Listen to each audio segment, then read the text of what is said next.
Hello दोस्तों, हम महत्वपूर्ण क्वेश्चन की सीरीज कवर कर रहे थे जिसमें मैंने 200 क्वेश्चन करने का वादा किया था। उसी सीरीज में ये है सेट 20। ठीक है, इससे पहले मैंने 190 क्वेश्चन करवा चुका हूँ, जिसको आप देख सकते हैं हमारी प्लेलिस्ट में जाके। उसमें सेट 1 से लेके 19 सेट मैंने अपलोड किए हैं और ये है सेट 20 हमारा। इसमें भी हम 10 क्वेश्चन करेंगे, तो इसको मिला के हो जाएंगे हमारे 200 क्वेश्चन। ठीक है, और मैंने डिटेल में सारे क्वेश्चन कराए हैं और इसको देखने के बाद मुझे लगता है आप मध्य प्रदेश के जीके में आप काफ़ी कॉन्फिडेंट फील करेंगे। और आप जाके देखिए सेट नंबर 1 से 20 तक आपको बहुत सारी जानकारियाँ होंगी और काफ़ी आत्मविश्वास बढ़ेगा आपका मध्य प्रदेश के जीके के अंदर। तो चलिए स्टार्ट करते हैं सेट नंबर 20। ये क्वेश्चन मैंने आपसे पूछा था लास्ट वीडियो में कि मध्य प्रदेश सरकार का प्रसिद्ध कालिदास सम्मान इनमें से कौन से क्षेत्र में नहीं दिया जाता है। इन 3 क्षेत्रों में दिया जाता है, शास्त्रीय संगीत, शास्त्रीय नृत्य और नाट्य में। ठीक है, साहित्य के लिए ये पुरस्कार नहीं दिया जाता है, तो इसका आंसर बन जाएगा साहित्य। इस वीडियो का पहला क्वेश्चन है कि मध्य प्रदेश के अलावा सोन नदी कहाँ पर बहती है। तो सोन नदी देखते हैं मैप में कहाँ पे बहती है। ये निकलती है अमरकंटक से, अनूपपुर जिले से निकलती है मध्य प्रदेश के। जहाँ से नर्मदा नदी निकलती है उसके 3 किलोमीटर दूर जायदी पूर्व में, तो वहाँ से निकलती है सोन नदी। और फिर उसका ये पाथ आप देख सकते हैं। फिर ये उत्तर प्रदेश से होते हुए फिर बिहार में एंटर करती है और फिर पटना में जाके गंगा नदी में मिल जाती है। तो यमुना के बाद गंगा की दूसरी बड़ी सहायक नदी में से एक है सोन नदी। और सोन नदी जो है, सोन नदी में बना है एक बांध जिसका नाम है बाणसागर बांध, बाणसागर, राइट। और सोन नदी की लंबाई है 784 किलोमीटर, 784 किलोमीटर। और इसका आंसर क्या हो जाएगा, उत्तर प्रदेश। उत्तर प्रदेश और मध्य प्रदेश में बहती है सोन नदी। इसके अलावा बिहार में भी बहती है, लेकिन आपके ऑप्शन में आप उत्तर प्रदेश बसे तो आप इसको टिक करेंगे उत्तर प्रदेश। तो चलिए नेक्स्ट क्वेश्चन की तरफ चलते हैं कि भागवत रावत प्रसिद्ध कौन थे। ये थे एक प्रसिद्ध कवि। अगला क्वेश्चन है, मध्य प्रदेश में एक जिला है मंदसौर, वहाँ पर एक प्रसिद्ध मंदिर है पशुपतिनाथ का मंदिर, उसके समीप से कौन सी नदी बहती है। तो आप मैप में देख सकते हैं, मंदिर के जस्ट किनारे से बहती है शिवना नदी, शिवना रिवर। तो option number 3 is right answer, Shivna. और मंदसौर का पुराना नाम क्या था, ये था दसपुर, दसपुर। अगला क्वेश्चन है, गांधी सागर बांध कौन सी नदी में बना है। तो गांधी सागर बांध बना है चंबल नदी में। आप मैप में देख सकते हैं, ये है मंदसौर, नीमच मंदसौर। तो मंदसौर में है गांधी सागर बांध। इसके अलावा 3 और बांध बने हैं चंबल नदी में, वो भी आपको याद रखना है। कौन कौन से, राणा प्रताप सागर बांध, राणा प्रताप सागर बांध, दूसरा है जवाहर सागर बांध और तीसरा है कोटा बैरेज। ठीक है, कोटा बैरेज। तो राणा प्रताप सागर बांध, जवाहर सागर और कोटा बैरेज, इसके अलावा है गांधी सागर। तो 4 बांध आपको याद रखना है कि चंबल नदी में बने हैं।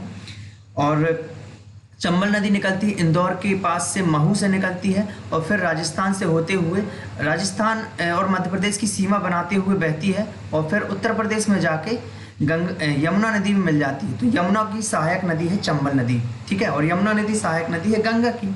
चलिए अगले क्वेश्चन की तरफ चलते हैं। राज्यसभा में मध्य प्रदेश की कितनी सीटें आवंटित हैं। तो टोटल संसद की बात करें यदि हम, तो संसद में मध्य प्रदेश से 40 सीटें आवंटित हैं, टोटल है 40। 11 है राज्यसभा की और लोकसभा की हैं 29। एक बात और, जो राज्यसभा में कोई आरक्षण नहीं होता सीटों में, तो 11 राज्यसभा में आवंटित और 29 में से 6 जो हैं एसटी के लिए आवंटित हैं और 4 जो हैं एससी के लिए बनते हैं। एसटी मतलब राष्ट्रीय अनुसूचित जनजाति के लिए 6 हैं आवंटित और अनुसूचित जाति के लिए हैं 4। इसके अलावा विधानसभा सीटें हैं 230 और प्लस 1 है एंग्लो इंडियन की। तो ये सारे तथ्य आपको याद रखने हैं मध्य प्रदेश के सीटों से संबंधित। चलते हैं अगली क्वेश्चन की तरफ। ग्वालियर में जीवाजी विश्वविद्यालय है, तो वो उसकी स्थापना कब हुई थी। इसका निर्माण किया गया था 1964 में। मेघदूतम में किस नगर की सुंदरता का व्याख्यान किया गया है। तो मेघदूतम में जो है उज्जैन की सुंदरता का व्याख्यान किया गया है और ये मेघदूतम की रचना की थी महाकवि कालिदास ने, महाकवि कालिदास। संस्कृत भाषा के सुप्रसिद्ध कवि हैं महाकवि कालिदास। और मेघदूतम को 2 भागों में बांटा जाता है, एक तो है पूर्व मेघ और दूसरा है उत्तर मेघ। ये भी आप याद रख सकते हैं, जीके के क्वेश्चन में आ सकता है कि मेघदूत के 2 भागों को कौन कौन से नामों से जाना जाता है। तो एक है पूर्व मेघ, दूसरा है उत्तर मेघ। इसके अलावा कालिदास जी ने बहुत सारे कृतियों की रचना की है, जैसे कि मालविकाग्नि मित्रम, मालविकाग्नि मित्रम। ठीक है, दूसरा है अभिज्ञान शाकुंतलम और फिर एक और है कुमार संभवम, ये सारे आते रहते हैं एग्जाम में। और एक और है ऋतु संहारम, तो ये सारे आपको याद रखना है। मालविकाग्नि मित्रम, अभिज्ञान शाकुंतलम, कुमार संभवम और ऋतु संहारम। इसके अलावा मेघदूत तो आपको पता ही, तो ये 5 एटलीस्ट आपको पता होने चाहिए, काफ़ी बार एग्जाम में पूछे जाते हैं। मध्य प्रदेश की पहली विपक्ष नेता कौन थी? ये थी जमुना देवी। उमा भारती कौन थी? ये थी मध्य प्रदेश की पहली मुख्यमंत्री। महिला चीफ मिनिस्टर की बात करूं तो ये थी उमा भारती। और उर्मिला सिंह थी पहली आदिवासी महिला राज्यपाल।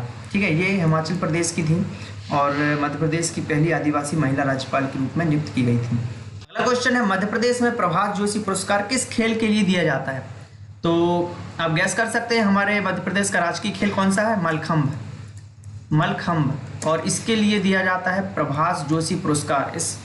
इस खेल में जो उत्कृष्ट कार्य करता है, उत्कृष्ट प्रदर्शन करता है, उसको दिया जाता है प्रभास जोशी पुरस्कार। और ये 2013 से दिया जा रहा है। 2013 में इस पुरस्कार की स्थापना की गई थी। बांधवगढ़ राष्ट्रीय उद्यान किस जिले में स्थित है?